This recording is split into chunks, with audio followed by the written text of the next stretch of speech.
우리 말씀은 창세기 43장 창세기 43장 1절로 14절 말씀.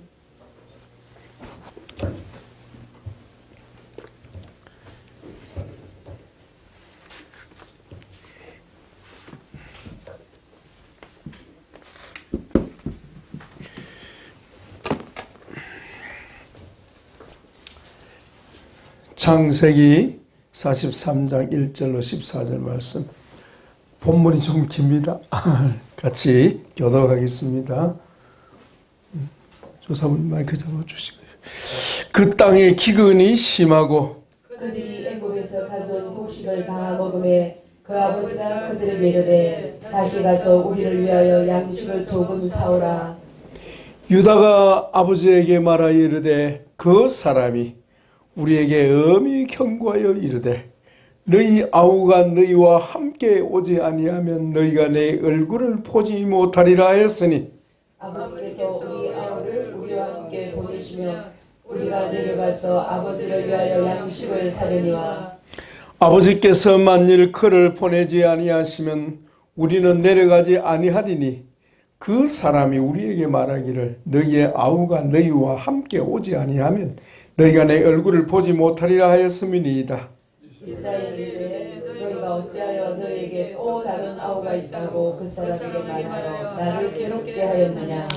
그들이 이르되 그 사람이 우리와 우리의 친족에 대하여 자세히 질문하여 이르기를 너희 아버지가 아직 살아 계시느냐 너희에게 아우가 있느냐 하기로 그 묻는 말에 따라 그에게 대답하는 것이니 그가 너희의 아우를 데리고 내려오라 할 줄을 우리가 어찌 알았으리이까. 유다가 그의 아버지 이스라엘에게 이르되 저 아이를 나와 함께 보내시면 우리가 곧 가리니 그러면 우리와 아버지와 우리 어린 아이들이 다 살고 죽지 아니하리이다. 내가 그를 위하여 담보가 되어오리니 아버지께서 내 손에서 그를 찾으소서. 내가 만일 그를 아버지께 데려다가 아버지 앞에 두지 아니하면 내가 영원히 죄를 지리이다. 우리가 지체하지 아니하였더라면 벌써 2번 갔다 왔으리이다. 그들의 아버지 이스라엘이 그들에게 이르되 그러할진대 이렇게 하라. 너희는 이 땅에 아름다운 소산을 그릇에 담아 가지고 내려가서 그 사람에게 예물로 드릴지니 곧 유향 조금과 꿀 조금과 향품과 모략과 유향 열매 나무 열매와 감복숭아이니라. 너희 손에 갑절의 돈을 가지고 너희 자루 안에 도로 넣어져 있던 그 돈을 다시 가지고 가라. 혹 잘못이 있었을까 두렵도다. 네 아우도 데리고 떠나가 다시 그 사람에게로 가라. 전능하신 하나님께서 그 사람 앞에서 너희에게 은혜를 베푸사 그 사람으로 너희 다른 형제와 베냐민을 돌려보내게 하시기를 원하노라. 내가 자식을 잃게 되면 이르리로다. 아멘. 여호와 라파. 우리 서로 인사합시다. 여호와 라파. 주님이 당신을 치료하십니다. 오늘도 나를 치료하십니다. 아멘. 아멘. 여러분 반갑습니다. 예. 제목 보십시오. 제목이 어떻습니까? 제목 같이 읽어봅시다. 시작. 혼의 묶임에서 자유케 된 사람. 예. 혼의 묶임에 대해서 우리 지금 배우고 있는데요. 오늘 특별히 혼의 묶임에 대해서 배우겠는데 그 혼의 묶임과 자유와 관련되어 있다.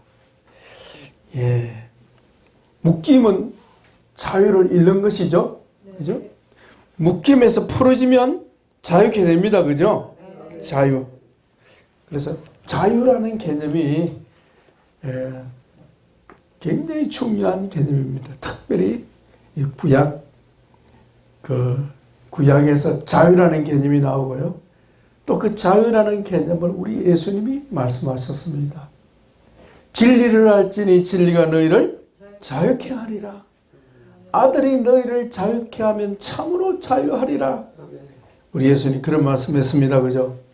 이 자유에 관하여 또 사도 바울이 예, 요한복음에 기록된 그 자유에 관하여 바울이 이 자유에 관한 말씀들을 많이 했습니다.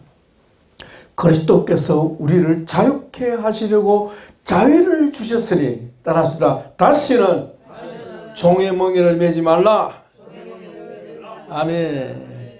자유, 다른 말로 해방이죠. 해방. 예, 해방. 그 자유, 해방이 다른 말로는 어떤 또 용어를 쓰죠? 예, 구원입니다. 구원. 예. 그 아들을 낳으리니 이름을 예수로 하라. 이는 그가 자기 백성을 그들의 죄에서 구원할 자이심이라. 자기 백성을 그들의 죄에서 구원한다면 해방하신다. 아멘. 해방할 자이십니다. 예, 해방, 자유, 구원 다 같은 의미입니다. 그죠?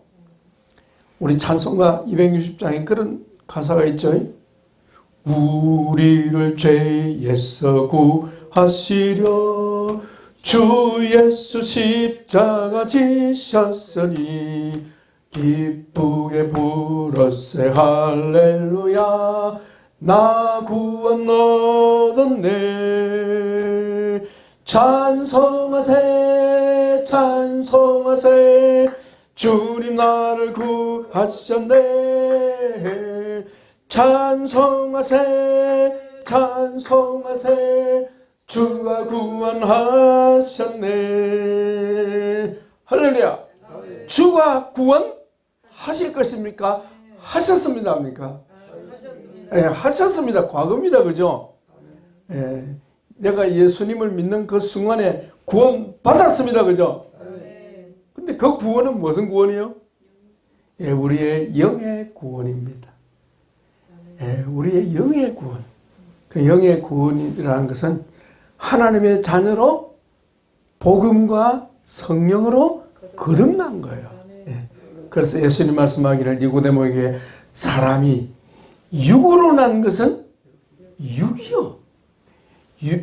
육신의 부모에서 육체로 난 것이 있고 사람이 늙으면 어떻게 다시 어머니 뱃속에 들어갔다가 다시 나올 수 있겠습니까? 그러니까 니고데모가 어떨 땐 유치하게 그런 말을 했습니다. 그죠? 그러니까 주님 대답하기를 육으로 난 것은 육이요 영으로 난 것은 영이니 네가 거듭나야 하겠다는 말을 이상하게 여기지 말라. 영으로 나는 것입니다. 그 영으로 나니까 어때요? 하나님의 자녀가 되고 아멘. 성령 안에서 진리의 말씀으로 하나님과 소통하는 줄 믿습니다. 그죠? 예. 영의 구원이요. 그런데 그 영의 구원을 받은 후에 그 다음 단계는 뭐죠? 혼의 구원이 이루어져야 합니다. 그래서 우리에게 가장 문제가 되는 것은 사실 혼의 구원의 문제입니다. 이 혼의 구원은 구원받은 영의 구원을 받은 하나님의 자녀가 이 땅에서 하나님 나라를 현재적으로 누리는 것입니다. 하나님 나라를 현재적으로 우리는 누릴 자격이 있습니다. 그죠? 그 하나님 나라가 무엇입니까? 바울이 로마서 14장 17절에 그런 말씀했죠. 하나님의 나라는 먹는 것과 마시는 것이 아니에요. 이 말은 물질적인 것이 아니다. 먹는 것과 마시는 것이 아니요. 오직 성령 안에 있는 의와 평강과 희락이라. 의는 무엇입니까? 예, 사랑.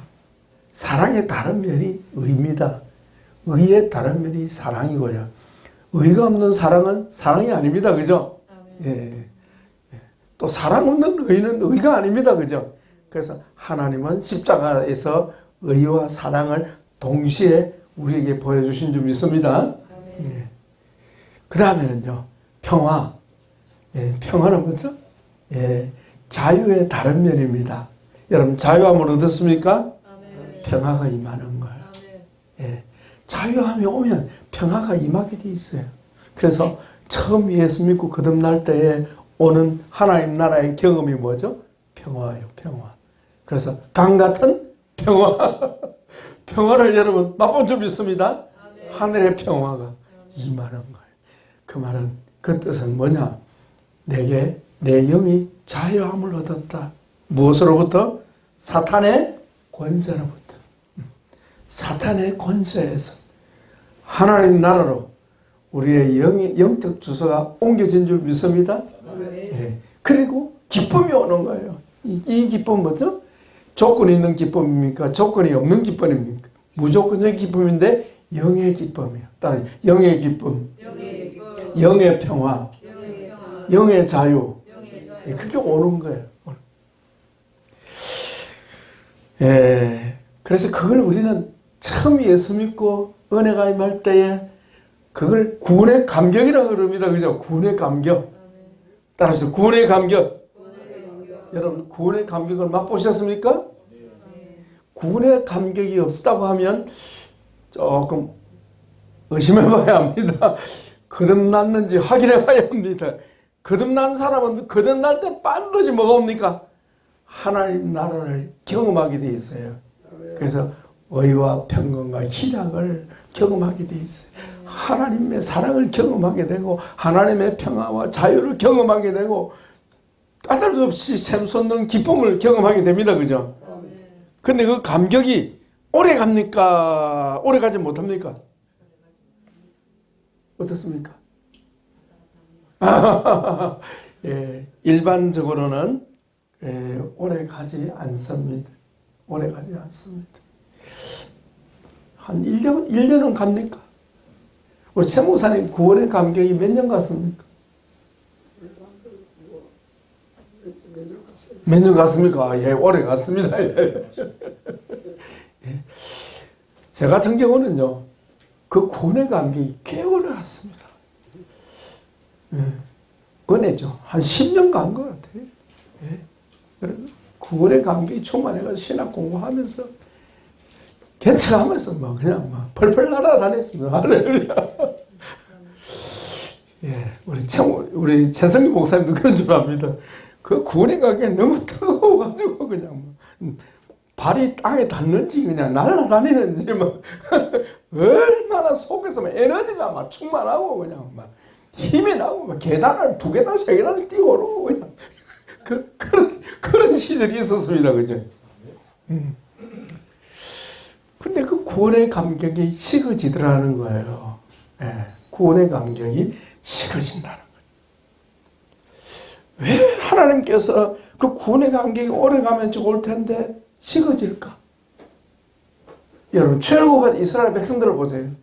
하나님께서 10가지 재앙을 내리실 때에, 그죠? 애굽에 내릴 때에 이스라엘 백성이 살고 있는 고센 땅에는요, 전혀 재앙이 없는 거예요. 할렐루야, 아닙니까? 요즘 중국 사람들이요, 중국의 재앙의 탓이 한국 탓이래요.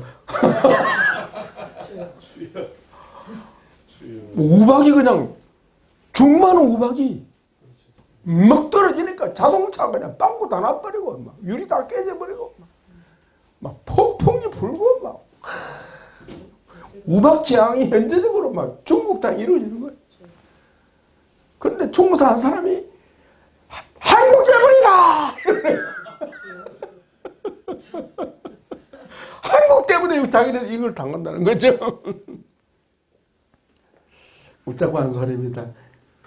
아니, 이스라엘 백성들이 생각할 때 그 애굽의 바로와 애굽 사람들에게 재앙을 내릴 때 얼마나 신바람을 나겠습니까? 그죠? 고소하겠습니까? 그죠? 성경에 고소하다는 말은 없습니다. 우리도 중국이 하나님 회개하라고 어떻게 보면 천벌을 내리시는데 고소하다 생각하면 안 됩니다. 진짜 성경에 그걸 싫어하신다는 거죠. 하여튼 애굽에 재앙을 내릴 때에도 이스라엘에는 재앙이 없는 거예요. 얼마나 기쁘겠습니까? 거기다 또 꿈에도 소원이 출애굽 하잖아요. 그죠? 그게 또 놀라운 기적은 뭐죠? 홍해바다 건너잖아요. 그죠? 홍해바다를 그냥 육지같이 건너고 뒤따라오던 애국 군대는 수장당하고, 여러분 그 감격이 어떻겠습니까? 한번 생각해 보세요. 예. 출애굽기 15장에 보면요, 막 춤추고 찬양하고 막 난리 난 거예요. 난리 났어요. 그 기쁨이 어때요? 계속 갔으면 좋겠는데 그 기쁨이 며칠 갑니까? 예, 3일밖에 안 갔습니다. 왜? 마라의 썸물을 만났기 때문입니다. 하나님께서 그 이스라엘에게 그 기쁨을 계속 주실 수 있습니다. 그죠? 그러나 하나님께서는 이스라엘 백성들을 광야로 이끄시고 오아시스를 이끌지 아니하시고 마라의 썸물을 마시게 이끄시니까 어때요? 3회 전에 체험했던 그 구원의 감격이 어때요? 출애굽의 감격이 금방 사그러져 버리는 거. 예수 믿고 은혜 충만하다가 시험이 탁 오면 어때요? 예? 충만한 기분이 어때요? 팍 사그러져 버려요.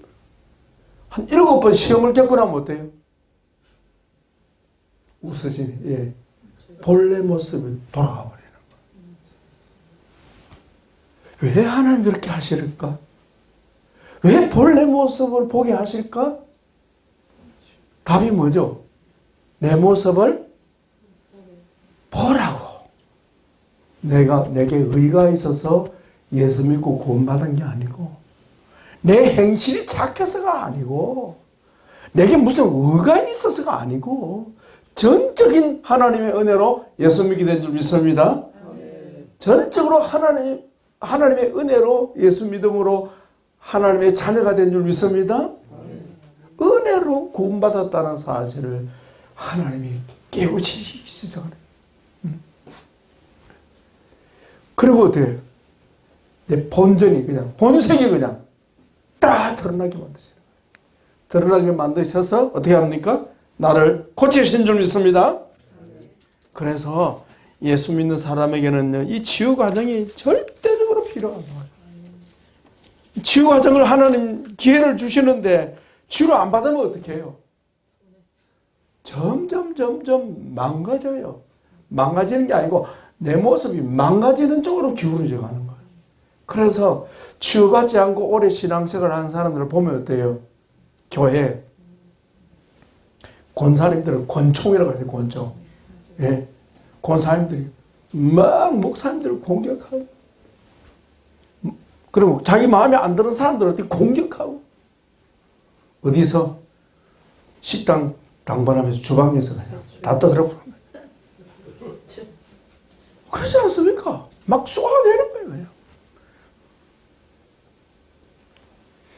하나님께서 예수 믿고 난 후에 그 구원의 감격을 계속 지속시키지 아니하시고 우리의 그 구원의 감격이 떨어지게 하시고 우리의 본래 모습이 드러나게 하시는 것은 무엇을 위하여? 우리를 치료하시고 우리 속에 있는 죄악의 썸뿌리를 뽑아주시기 위해서입니다. 그죠? 예. 그래서 우리 속에 숨어있는 죄가 썸뿌리가 드러날 때 우리는 그것을 뽑아버려야겠습니다. 따라서 썸뿌리. 히브리서 12장 15절에 보면 이런 말씀이 있습니다. 너희는 하나님의 은혜에 이르지 못하는 자가 없도록 하고, 너희는 믿는 자들이죠. 또 썸뿌리가 나서 괴롭게 하여 많은 사람의 이로 말미암아 더럽게 되지 않게 하라. 썸뿌리가 난다 이 말은 썸뿌리가 드러나는 거예요. 드러나는 거예요. 마치 물이 솟아나듯이 속에서 나오는 거예요. 펑펑 솟아 나오는 거예요. 원어로 그런 것더라고요. 썸뿌리가 드러날 때에 그 썸뿌리를 우리는 주의 이름으로 뽑아버려야 되겠습니다. 그게 바로 영적 치유다 하는 겁니다. 그 썸뿌리의 가장 대표적인 것이 세 가지입니다. 세 가지. 그래서 그리스도인 속에 여전히 남아있는 3대 악이라고 그러죠. 따라서 3대 악. 3대 악. 내 속에 있는 세 가지 악. 악 소리가 납니다. 그죠? 악이 있는데 첫째가 뭐냐? 여러분 이 중요한 거 기억해 놓으십시오. 우상숭배 세력입니다. 이 세력에 있는 말은 파워, 힘이 우상숭배로 나를 끌고 간다는 거예요. 우상숭배 세력. 다시 우상숭배 세력. 그 다음에 두 번째는 율법주의 세력. 율법주의 세력은 여러분 자아치유 2에 보면 율법주의 세력에 대한 설명이 나옵니다. 한번 보십시오. 쉽게 말하면 하나님의 의보다도 내 의를 세우려고 하는 거예요. 또 다르게 설명한다면 하나님 자리에 누가? 내가 앉으려고 하는 거예요. 그리고 내가 심판자가 되어서 다른 사람을 심판하는 거예요. 그게 뭐라고요? 율법주의 세력이라. 그 율법주의 세력은 누구를 대적한다고요? 하나님을 대적합니다. 네. 그 율법주의 세력이요. 세력이 강력하게 나타나면요. 그런 사람이 있는 곳은 늘 싸움판이 되는 거죠. 율법주의 세력. 교재에 있는 한번 읽어보십시오. 첫째는 우상숭배 세력, 두 번째는 율법주의 세력, 세 번째는 뭘까요? 여차하면 내 입에서 뭐가 나옵니까? 거짓이 나와요. 거짓의 세력. 여러분 좀 그런 대로 살만하니까 바르게 살라고 하죠. 좀 어려우시면 어때요? 내가 살기 위해서 어떻게 합니까? 거짓말을 하게 되는 거예요. 거짓말을 하게 되는 거죠. 거짓, 이 3대 악이 있습니다. 그 3대 악 가운데 우리의 혼의 묶임하고 관련된 주제가 뭐냐? 뭘까요? 이 세 가지 중에. 다 있겠지만 우상숭배 세력입니다. 우상숭배 세력은요. 우리를 어떻게 해요? 자유롭지 못하도록 묶어버리는 거죠. 오늘 본문에 보면 야곱의 얘기가 나오잖아요. 오늘 본문을 지우 관점으로 보면요. 참으로 놀라운 성경입니다. 주님께서 계시의 영을 주셔서 눈을 활짝 열어주시기 바랍니다. 우상이 뭡니까? 하나님보다 더 사랑하는 대상이 있으면 그건 다 우상인 거예요. 하나님 아닌 것을 하나님처럼 의지하고 바라보고 사랑하면 그것이 무엇이든지 어때요? 우상이 되고 또요. 그 우상에 내가 어떻게 돼요? 묶여버리는. 그 우상에 매여버린다. 우상에 매이니까 어때요? 우상이 가는 곳을 따라가는 거예요. 그렇겠죠? 여러분 요즘 10대들 보면 그 뭐죠? 아이돌 그룹을 쫙 쫓아가잖아요. 그 아이돌이 뭔데요? 우상입니다. 아이돌이 우상입니다. 우상. 우상입니다. 우리가 만든 이 우상들이 우리의 자유를 빼앗아가는 겁니다. 사람들이 돈을 사랑합니다. 그죠? 돈을 만들어가지고 돈을 사랑합니다. 그죠? 돈을 따라갑니다. 그죠? 그럼 뭐에 매여 있는 겁니까? 돈에 매여 있는 거. 물질 우상. 나의 가장 소중한 가족, 그 가족에 대한 사랑과 애정이 지나쳐서 그 가족하고 어때요? 묶여버리는 거예요. 그래서 그 묶여버리면 어때요? 불행해지는 거죠. 그 가족관계 때문에 너무너무 힘들어지는 거죠. 인간관계 속에 묶임은 뭐와 관련이 있다? 우상과 관련이 있다. 우상숭배 세력과 관련이 있다. 우리 예수님께서 이런 말씀하셨습니다. 마태복음 10장 37절 보니까요. 에어컨을 조금 터시면 좋겠다. 꺼진 것 같은데. 아버지나 어머니를 나보다 더 사랑하는 자는 내게 합당하지 아니하고 아들이나 딸을 나보다 더 사랑하는 자도 내게 합당하지 아니하다. 그러니까 가족을 누구보다 예수님보다 더 사랑하면 어때요? 그게 바로 묶여 있는 거예요. 그 우상의 가족에게 묶여 있는 거예요. 가족에게 묶여 있으면 자유가 있습니까? 없습니까? 자유를 잃어버린다 하는 겁니다. 자, 여러분, 영은 하나님과의 관계를 맺습니다. 그죠? 혼은 인간관계를 맺습니다. 그죠? 그래서 인간관계가 굉장히 중요한데요. 그 인간관계에서 어때요? 혼의 묶임이 일어나는 거예요. 그러면 가족관계가 어때요? 힘들어지는 거예요. 오늘 본문에 보십시오. 예. 오늘 본문에 보면, 예. 자식 때문에 고통당하는 사람이 있죠? 그거 누굽니까? 야곱입니다. 그죠? 자, 야곱 보세요. 6절 보시면 야곱이 힘든 게 나옵니다. 자, 6절 같이 읽어봅시다. 시작. 이스라엘이 이르되 너희가 어찌하여 너희에게 또 다른 아우가 있다고 그 사람이 말해요? 나를 괴롭게 하느냐? 예. 너희가 어찌하여 나를 괴롭게 하느냐?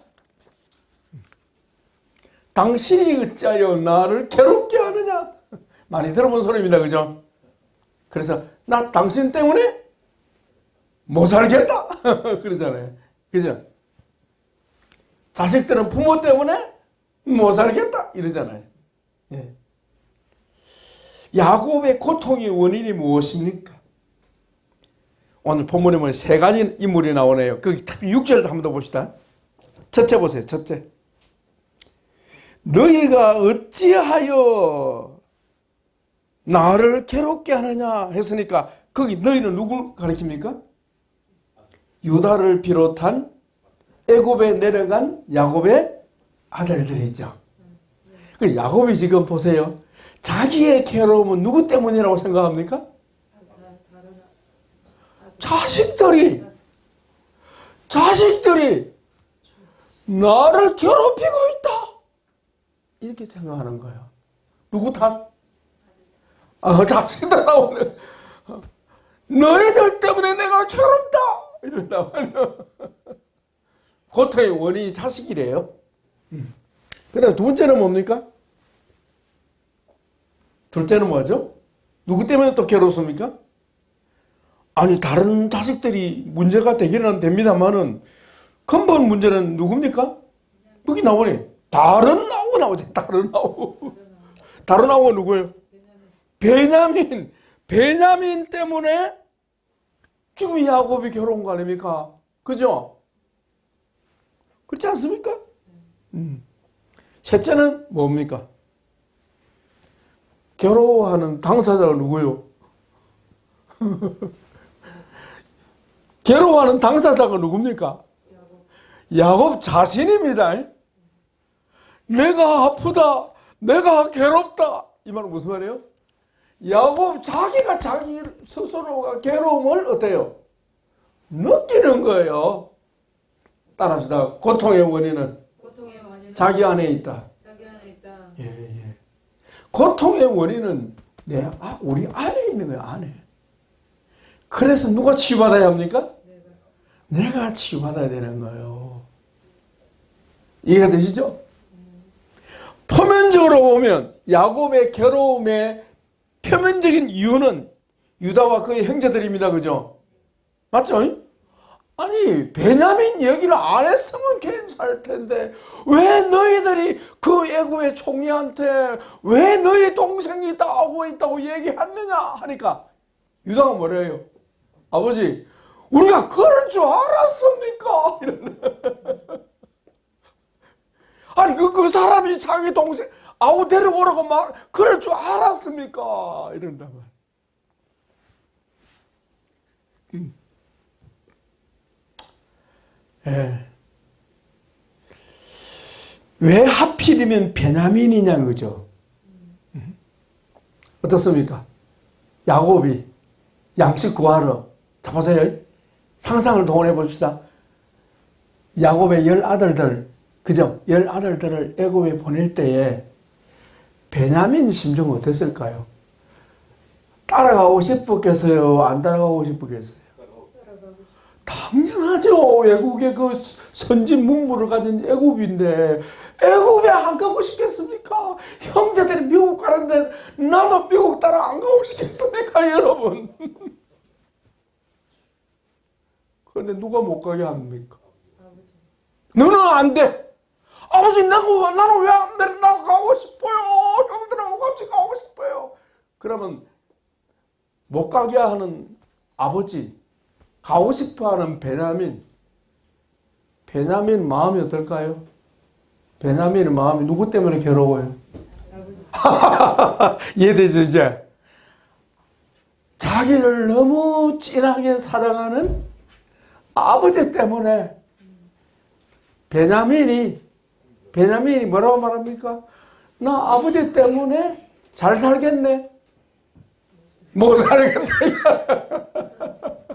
나는 아버지 때문에 나 못 살겠어요. 아버지 좀 나를 자유케 좀 해주세요. 나 형들하고 애굽에 가고 싶어요. 안 돼, 이 자식아. 그러니 얼마나 갈등이 많겠어요. 야곱은 베냐민을 극진히 사랑하는데 베냐민은 그 아버지가 좋아요, 싫어요? 보세요. 금방 드러나잖아요. 관계라는 건요, 항상 상대적입니다. 절대적인 관계가 없어요. 물론 하나님과 우리 사이에는 절대적인 관계죠. 전적으로 우리가 주의 은혜를 입었습니다. 그죠? 조건 없는 은혜를 입었습니다. 그죠? 그래서 버림받지 않을 것입니다. 그죠? 그러나 인간관계는 안 그래요. 네. 인간관계는 결코 그렇지 않습니다. 이유는 우리가 절대적인 존재가 아니고 지극히 상대적인 존재이기 때문입니다. 그러니 아무리 아버지가 베냐민을 사랑한다 하지만은 베냐민이 느낄 때는 어때요? 아버지가 자기를 사랑하는 거예요? 자기를 괴롭히는 거예요?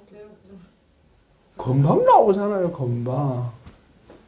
그래서 베냐민은 아버지는 못 살겠어요.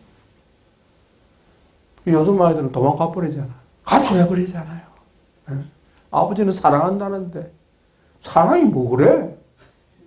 나를 괴롭히는 게 사랑인가? 일어나 버린다니까. 그러니까 사랑으로 전혀 안 받아들인다니까요. 그렇게 목숨같이 사랑하는 아들인데. 그러면 왜 야곱은 베냐민을 지나치게 사랑하고 품에 안고 있을까요? 이유가 있습니까? 이유가 없습니까? 이유가 있습니다. 야곱에게는 이유가 있습니다. 그죠? 예, 우리 44장 20절 한번 적어 놓으시고요. 참 장세기는요 정말 치유의 성경입니다. 보면요 기가 막힌 내용들 너무너무 많은데 일부를 우리가 봅니다. 44장 거기 20절 같이 한번 읽어보실까요? 20절 예 시작. 우리가 내 주께 아뢰되 우리에게 아버지가 있으니 노인이요 또 그가 노년에 얻은 아들 청년이 있으니 그의 형은 죽고 그의 어머니가 남긴 것은 그뿐이므로 그의 아버지가 그를 사랑하나이다. 그 앞에다가 그의 아버지가 그를 지나치게 사랑하나이다. 이런 데 맞는 거예요. 지나치게 사랑하는 차별.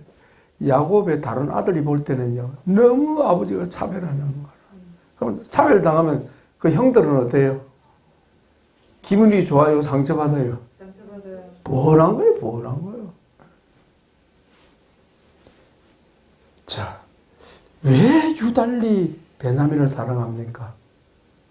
본래 누구를 더 사랑했는데요? 예, 라헬을 사랑했는데. 그 라헬을 지나치게 사랑했어요. 그죠? 솔직히 누구보다 더 사랑했어요? 주님보다 더 사랑하는 거예요. 예? 이게 문제예요. 그러니까 하나님 데려가 버리잖아요. 근데 그 아들 요셉이 어때요? 얼마나 더 사랑스러웠습니까? 막 깜빡 넘어가는 거예요. 오죽하면 비단 옷을 입혔겠습니까? 채색 옷으로 되어 있잖아요. 비단 옷. 그 당시에 비단 옷, 채색 옷은 비싼 옷이잖아요. 입혀. 형들은 미워가지고 어때요? 요셉을 애고에 팔아먹고는 짐승이 물어 뜯어 주겠다고 이러고. 그 요셉 때문에 또 상처받는 거야, 아버지가. 야곱이. 그 남은 애는 누굽니까? 베냐민 이러면 큰일 난다. 베냐민 막 오매불망 베냐민 벌벌 떠는 거예요. 막 베냐민 이럴까 싶어서 그냥 막 벌벌 떠는 거예요. 이게 혼의 묶임이라는 거예요. 묶여 있는 거예요. 아들 베냐민이 묶여 있는 거예요. 베냐민이 묶기의 원인은 요셉 바로 라헬이라는 거지. 야곱은 치유받지 못한 거지. 자유롭지 못하는 거예요. 여러분 자유로워야 합니다. 자식들로부터 자유로워져야 합니다. 그래야 내가 삽니다. 그래야 자식들의 짐이 안 됩니다. 네. 중요한 문제죠. 그 다음에 또 보세요. 27절부터 우리 29절 같이 읽습니다. 27절 44장 지금 막 유다가 지금 막 설명하는 겁니다. 같이 읽습니다. 주의 종 우리 아버지가 우리에게 이르되 너희도 알거니와 내 아내가 내게 두 아들을 낳았으나 하나는 내게서 나갔으며 내가 말하기를 틀림없이 찢겨 죽었다 하고 내가 지금까지 그를 보지도 못하거늘 너희가 이 아이도 내게서 데려가려 하니 만일 재해가 그 몸에 미치면 나의 흰머리를 슬퍼하며 서울로 내려갈까 하리라. 그러니까 베냐민이 없으면 야곱은 어때요? 죽은 목숨이에요. 이게 혼적으로 묶여있다는 증거예요. 그거 없으면 나는 죽어. 분리 안 돼 있어요. 분리 안 돼 있어요. 묶여있는 거예요. 묶여있는 거예요.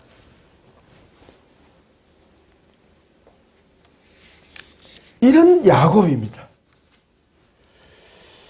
자, 이런 야곱을 보면서 야곱의 근본 원인을 야곱의 문제를 누가 진단하느냐? 성령의 감동입니다만은 유다가 그렇게 해석을 하는 거예요. 성령의 감동이죠. 유다가 한번 보십시오. 44장 30절 읽어봅시다. 30절, 31절. 예, 유다가 쭉 설명해 놓고는요. 아버지와 베냐민의 상태를 어때요? 해석합니다. 자, 30, 31 시작. 아버지의 생명과 아이의 생명이 서로 하나로 묶여 있거늘 이제 내가 주의 종 우리 아버지에게 돌아갈 때에 아이가 우리와 함께 가지 아니하면 아버지가 그 아이 없음을 보고 바로 나오죠. 우리 아버지는 베냐민 없으면 바로 죽어버리신다. 이거 바로 죽으신다. 자기 생명이 주님 때문에 결정되는 게 아니고 자식 때문에 결정되어요. 심각하죠? 어떻습니까? 이걸 또 다른 말로 학자들은요, 애정 중독이라고 해요. 애정 중독. 이 애정 중독에서 벗어나야 합니다. 애정 중독증을 가진 사람은 모든 인간관계 실패합니다. 그러니까 이 애정 중독에 걸려있는 사람하고 관계를 맺으면요, 그 대상을 질려버리게 만드는 거예요. 아시겠죠? 지쳐버리게 만드는 거예요. 질려버리게. 그러니까 상대방이 살 길을 뭐예요? 이 사람으로부터 도망가는 방법이 없는 거예요. 도망가야 살아. 이 애정 중독에 걸린 사람 곁에 있으면 같이 죽어. 왜? 물고 늘어지니까. 우리는 예수님께 물고 늘어져야 될 줄 믿습니다. 예수님께 물고 늘어져야 되는 사람, 우리가 생명이신 주님께 생명을 공급받아야 되는데 예수님을 붙잡지 않고 자기 제한적인 사람을 붙잡고 늘어지니 살 수 있습니까? 자기도 감당이 안 되는데, 그죠? 때때로 우리 한 사람 나 자신을 감당하기도 버거울 때 있지 않습니까? 그래요, 안 그래요? 그런데 거기다 나를 붙잡고 늘어지면 내가 어떻게 살겠어요? 이런 지경에 이런 지경에 있는 사람들이 많다는 거죠. 심지어 야곱은 믿음의 사람 아닙니까? 맞습니까? 믿음의 사람임에도 불구하고 이렇게 혼적으로 묶여있는 사람이 있다는 거예요. 거기 보십시오. 아버지의 생명과 아이의 생명이 하나로 묶여있거늘 이 생명이라는 말은요, 네페시, 히브리 원어로 우리말 혼, 아버지의 혼과 아들의 혼이 묶여 있다. 그래서 소울 타이, 따라 소울 타이, 혼의 묶임, 혼에 묶여 있기 때문에 우리 아버지는 우리 동생을 좀 죽어버리니까 제발 우리 아버지 좀 살려주세요. 이렇게 나오는 거예요.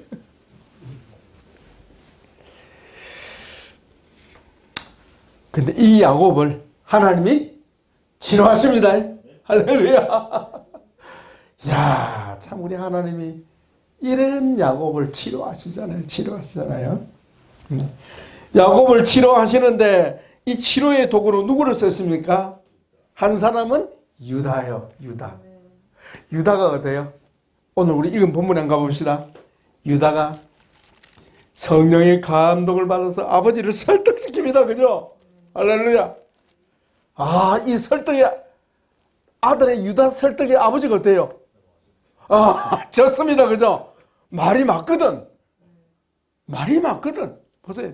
아버지 보냈으면요 벌써 갔다 왔을 겁니다. 두 번이나 갔다 왔을 겁니다. 하면서 제가 책임을 지겠는데 만약에 동생을 데리고 오지 않다면 제가 영원히 죄인이 되겠습니다. 이렇게 자기를 담보해요. 그러니까 야곱이 어떻게 합니까? 결단을 내리죠. 좀 이따 보겠습니다. 그 다음에 한 사람 누구죠? 요셉입니다. 요셉. 하나님 요셉을 썼잖아요. 요셉은 왜 이런 수를 쓸까요? 자기 정체를 노출시키지 않고 엄하게 하고 동생 데려오라고 했을까요? 요셉도 뭐 자기가 무슨 치유를 알았을까요? 요셉이 치유 알았을까요? 몰랐을까요? 모르죠. 다만 요셉이 간절히 바라는 게 뭐예요? 동생 보고 싶은 거 아니겠습니까? 너무 어렵게 정쳐마시고 자기 동생 베냐민이 너무너무 보고 싶은 거예요. 아니 자기 형들이 왔는데 제일 누구부터 찾았을까요? 베냐민 찾았는데 안 보이는 거예요. 베냐민 보았으면 이런 수를 안 썼겠죠. 동생 보고 싶은데 동생이 없는 거예요. 그래서 동생 데리고 오도록 동생이 살아있는지 보고 싶어서 수를 쓴 거예요. 그런데 하나님은 그 요셉을 통하여 누구를 고치십니까? 야곱을 고치신다는 거 아닙니까? 할렐루야. 자 보세요. 제가 우상숭배 얘기했죠. 야곱이 누구를? 베냐민을 지나치게 사랑함으로 애증 관계가 됐습니다. 사랑하면서도 미워하는 관계. 미워하면서도 사랑하는 관계가 된 거예요. 너무 힘든 거예요.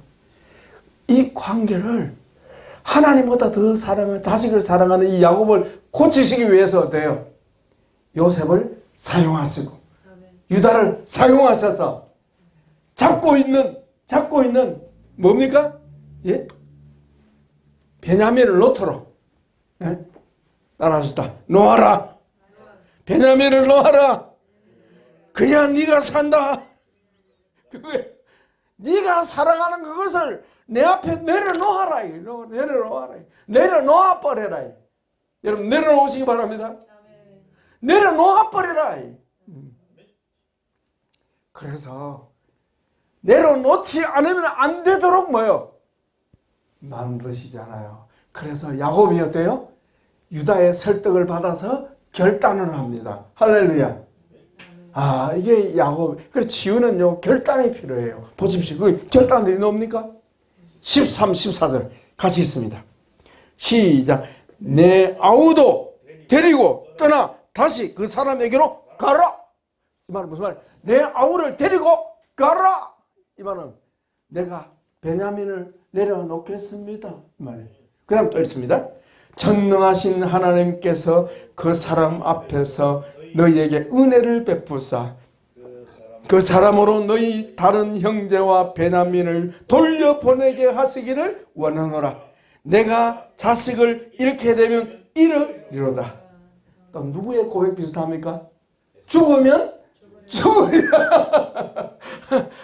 이르면 이르리로다. 이 말은 무슨 말이죠? 베냐민을 이제 내려놓겠습니다. 따라합시다. 내 아들을 주님의 손에 부탁합니다. 내려놓는 거예요. 내려놓는 거. 이게 치유를 위한 결단이에요. 내려놓는 거예요. 내려놓는 거. 그래서 우리 하나님 앞에서 야곱이 통과! 아멘! 통과! 그래서 요셉이 애굽으로 팔려간 것도 베냐민 때문에 고통하는 것도 다 누구를 치료하기 위함입니까? 야곱을 자유케 하시려고. 하나님 한 분만 절대적으로 사랑하라고. 하나님 한 분만 의지하라고. 사람을 의지하지 말라고. 이렇게 야곱의 인생에 역사하셔서 주님이 놀라운 치유 역사를 이루신 줄 믿습니다. 이렇게 치유받고 나니까 무슨 일이 발생했습니까? 예? 치유를 통하여 야곱의 가문의 영광이 왔습니다. 할렐루야.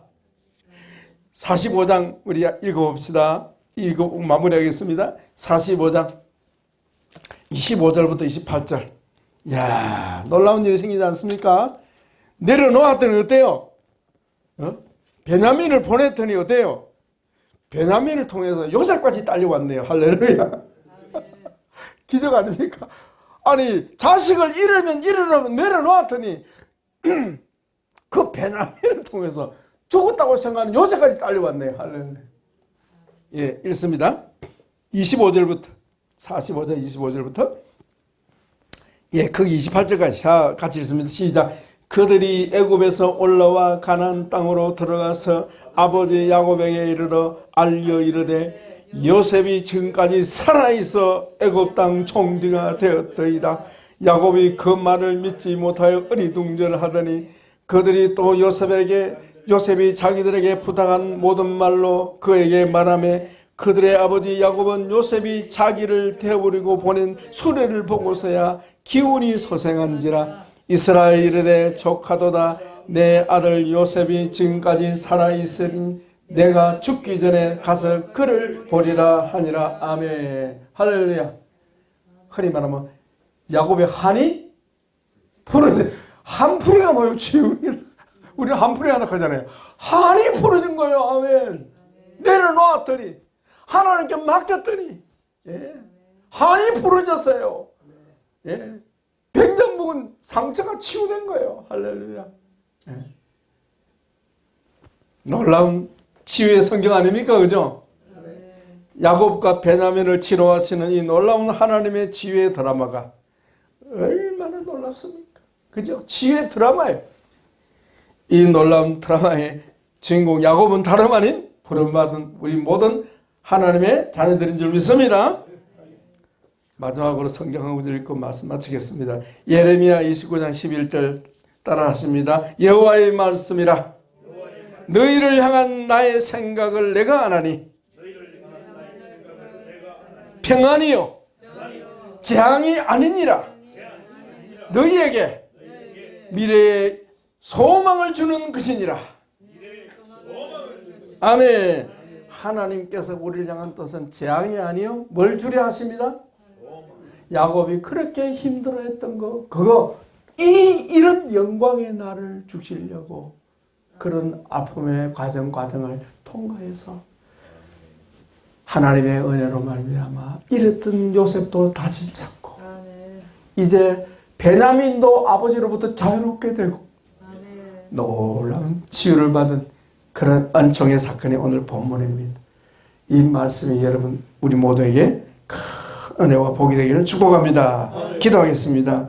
예수님 정말 놀라운 한 편의 치유의 드라마를 보았습니다. 이같이 성경에 기록되었으니 이같이 저희 가족 관계도 주님이 풀어주실 것을 믿습니다.